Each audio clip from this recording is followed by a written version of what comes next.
Bonjour, chers tous.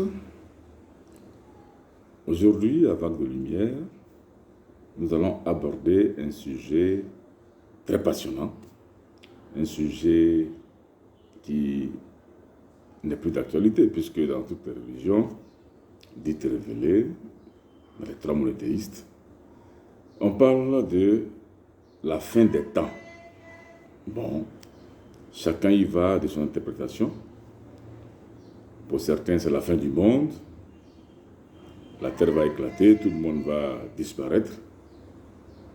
Et pour d'autres, c'est la fin aussi d'un système.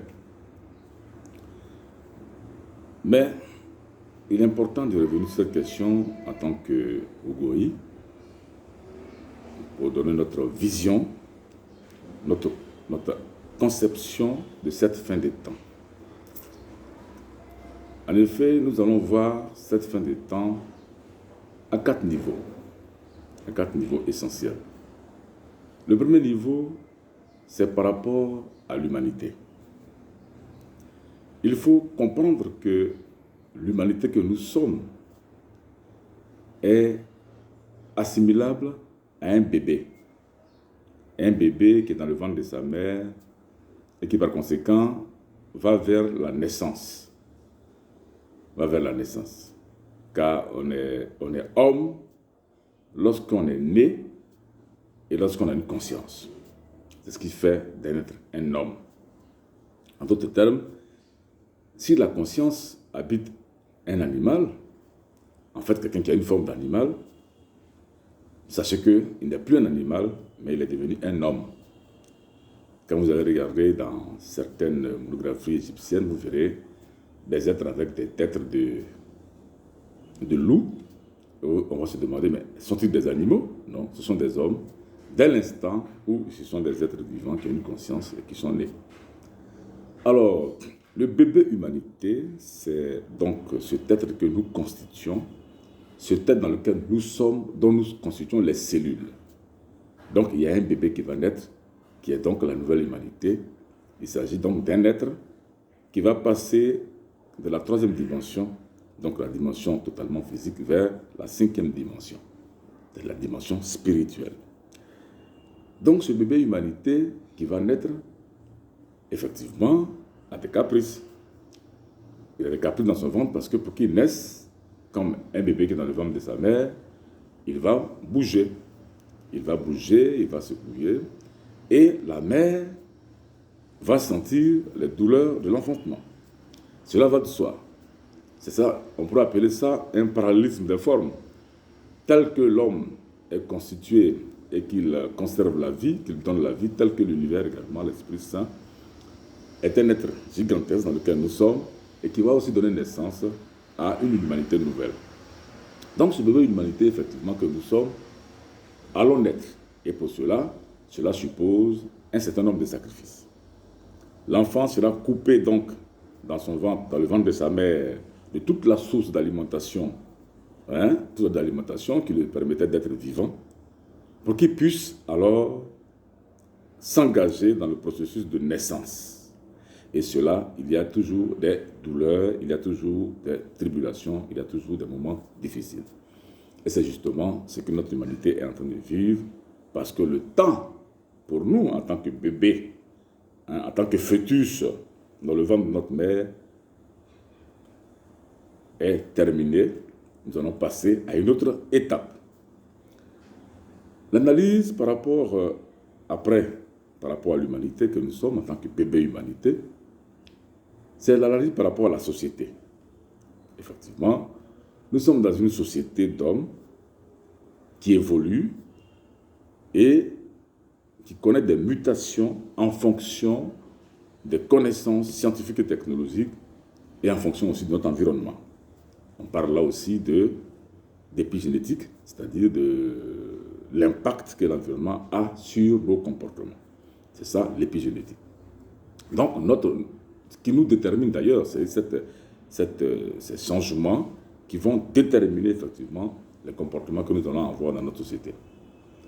Voyez-vous donc, à ce niveau-là, il faut comprendre que notre société, malheureusement, a atteint un niveau de bassesse morale tellement élevé que nos ancêtres créateurs, nos pères créateurs, les Ido-Gognois, ne peuvent pas continuer d'accepter que notre société se dégrade, ne peut pas accepter que la dégénérescence génétique de notre société continue, sinon le bébé de l'humanité qui va naître pourrait naître dans des difficultés, pourrait même être mort-né.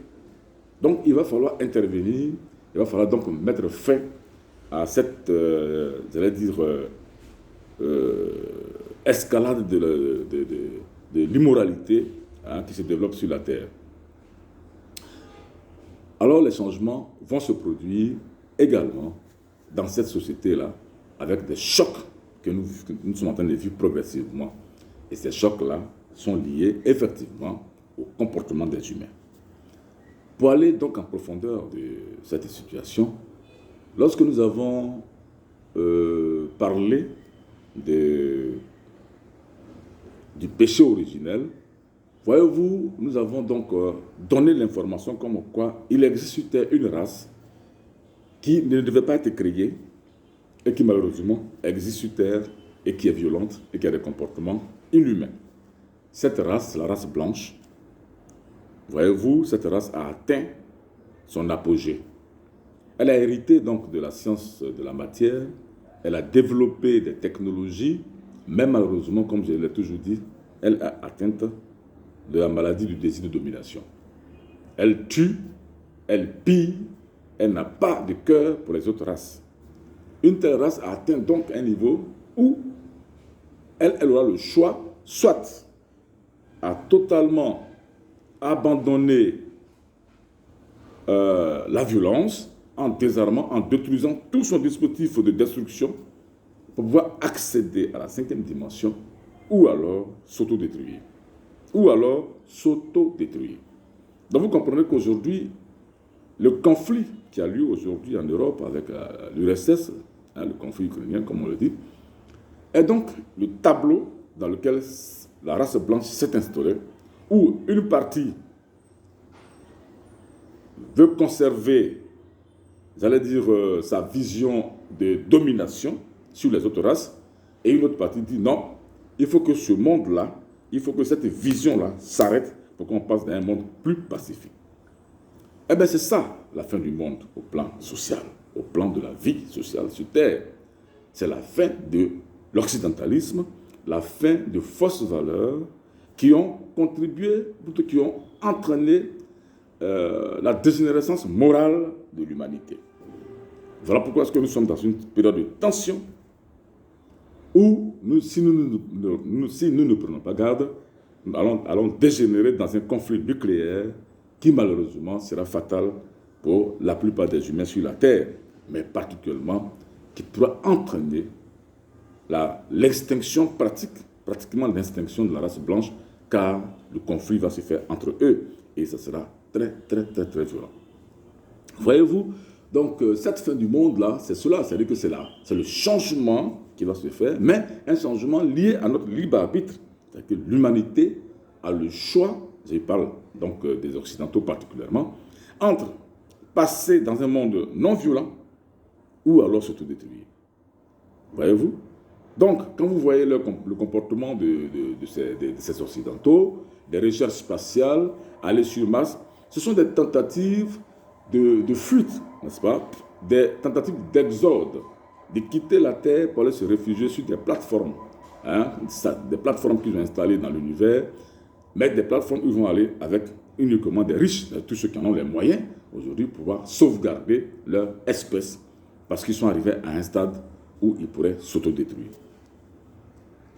Alors, la fin du monde également, du point de vue de nos ancêtres les Ido-Gognois, c'est-à-dire la fraternité des êtres de lumière, vivant donc dans des planètes supérieures, que nous appelons Elohim dans la Bible. Alors, les changements à leur niveau, c'est quoi? C'est de venir pour nous faciliter cette transition du passage de la 3e dimension vers la 5e dimension, c'est-à-dire faciliter la naissance de cette nouvelle humanité. Donc, venir nous aider à pouvoir freiner l'escalade de la violence sur Terre perpétrée par la race blanche.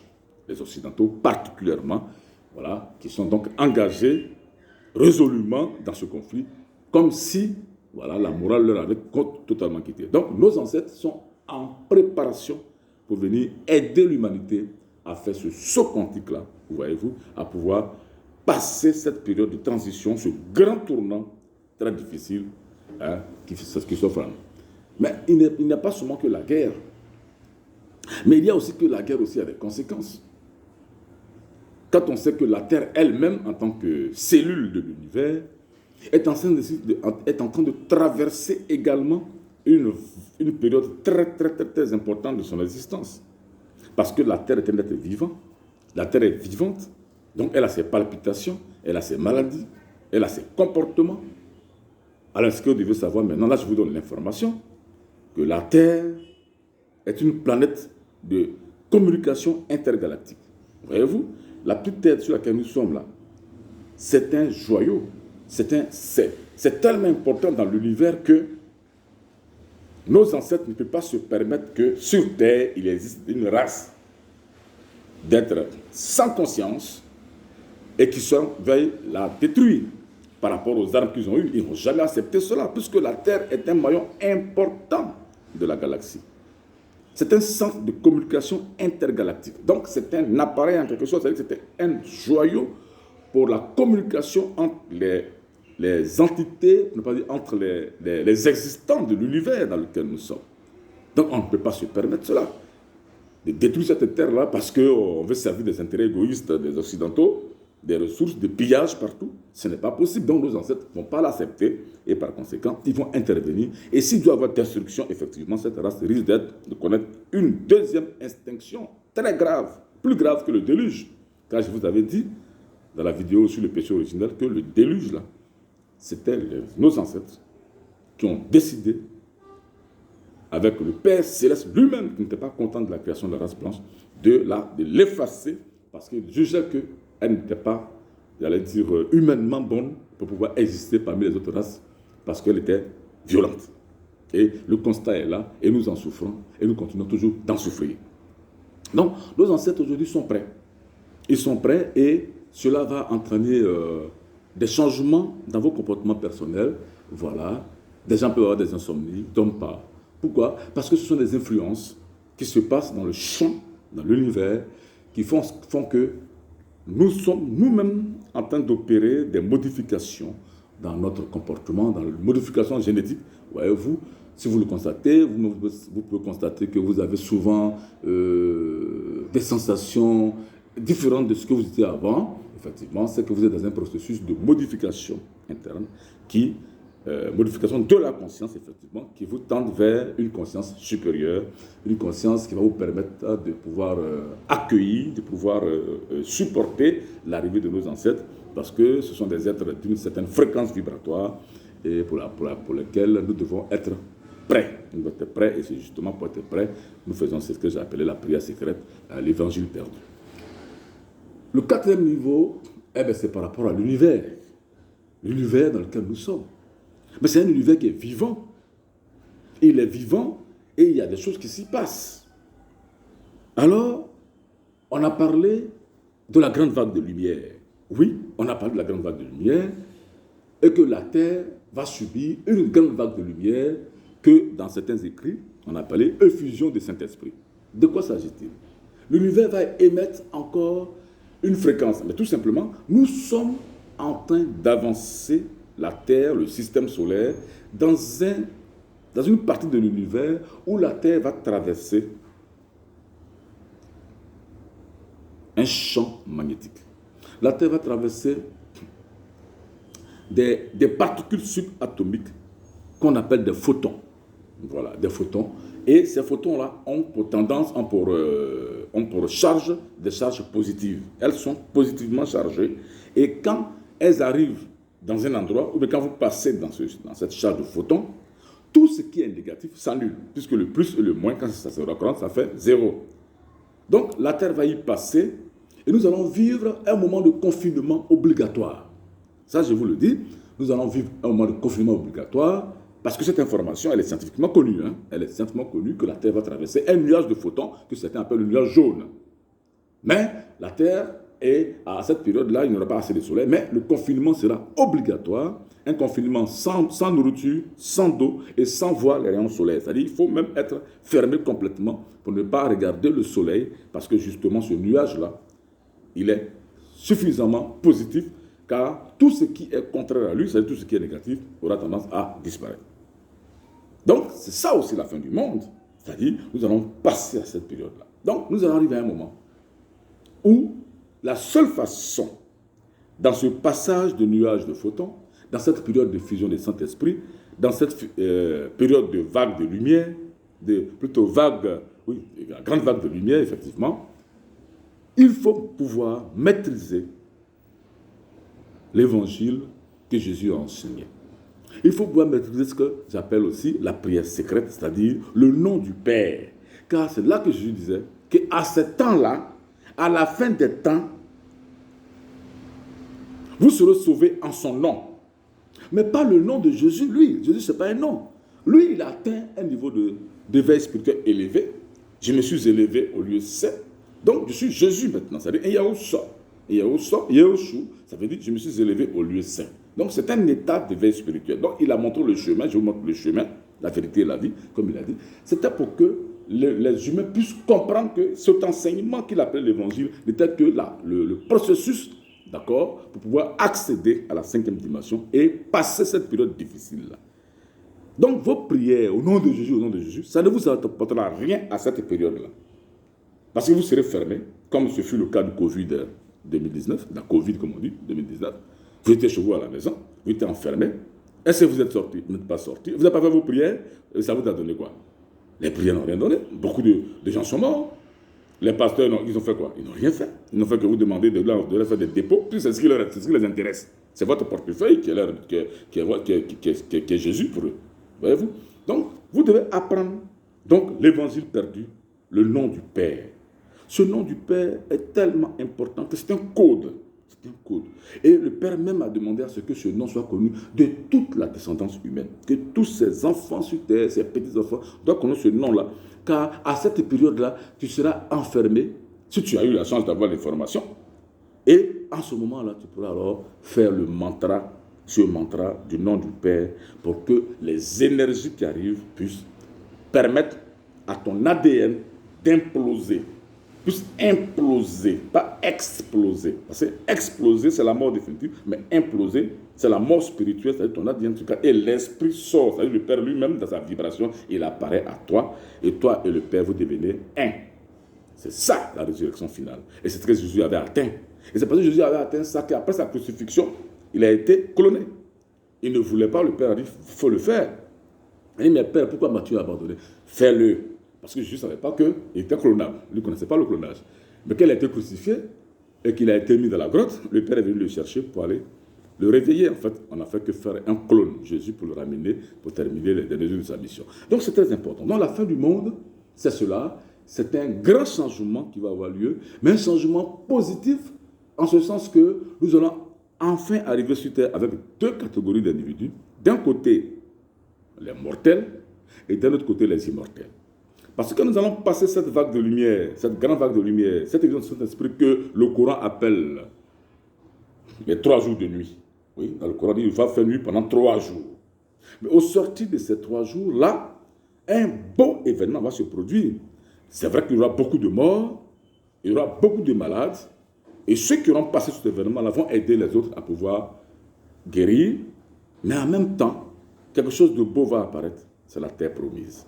Oui, la terre promise, c'est une terre qui est beaucoup plus grande que la terre sur laquelle nous sommes et qui est le don que le Père Céleste fait à la terre, aux humains, pour que les meilleurs de ces humains-là, ceux qui auront atteint cette élévation spirituelle-là, ceux qui auront atteint l'état Jésus, c'est ça en fait qu'il faut dire, l'état Jésus, comme on dit l'état Bouddha, ceux-là iront sur cette terre promise-là parce qu'elle ne sera pas loin du soleil, elle sera toute bleue et l'atmosphère terrienne va devenir très beau. Le temps qu'eux-mêmes, nos ancêtres, puissent nettoyer la terre de toute la destruction, de toute la souffrance que nous avons vécue, pour que nous passions dans ce monde meilleur, ce beau monde que Jean, dans la Bible, avait vu. J'ai vu la terre promise.